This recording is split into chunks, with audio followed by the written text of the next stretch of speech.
La somme de ta parole est la vérité, psaume 119, 160. J'ai de la joie en ta parole, comme un homme qui trouve un grand butin, psaume 119, 162.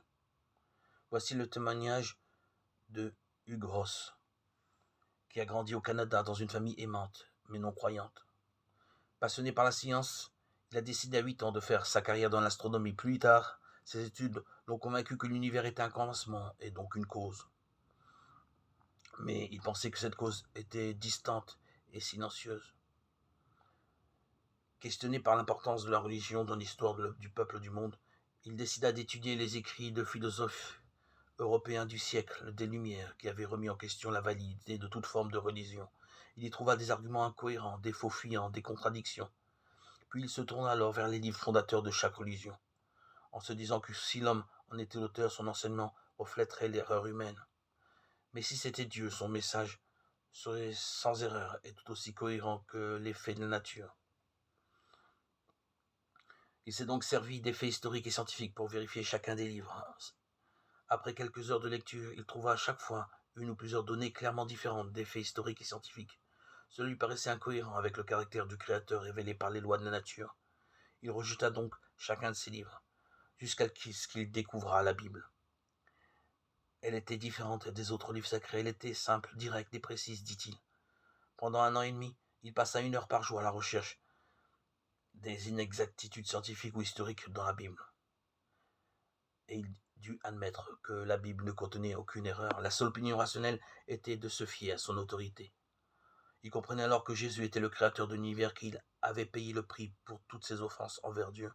Il réalisa ainsi qu'il obtiendrait la vie éternelle s'il recevait son pardon et si il lui donnait sa juste place dans sa vie. Mais Hugues avait peur du mépris et du ridicule que son engagement susciterait lorsqu'il se mettrait au courant tous ses amis, son entourage, ses professeurs et sa famille, pour annoncer sa conversion vers le Seigneur. Alors, pendant plusieurs mois, il hésita. Il ressentait un sentiment étrange de confusion. Il savait qu'il avait affaire à son orgueil qui l'empêchait de divulguer son amour pour le Christ. Un soir, il pria, demanda à Dieu de d'ôter cette résistance et de faire de lui un chrétien. Il pria ainsi plusieurs heures sans réponse apparente. Finalement, il prit conscience que Jésus-Christ ne s'impose à personne, même si on le lui demande.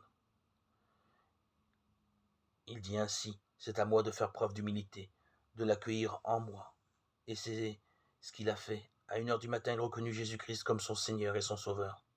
Sa peur du ridicule, de la moquerie des autres, de son entourage, de son voisinage, de ses professeurs a disparu petit à petit.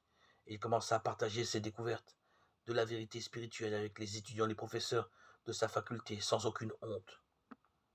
Aujourd'hui, il annonce qu'il est heureux de pouvoir dire que depuis que je connais Jésus comme mon Seigneur et mon Sauveur, ma joie en lui et mes échanges avec les autres à son sujet ne font qu'augmenter chaque année.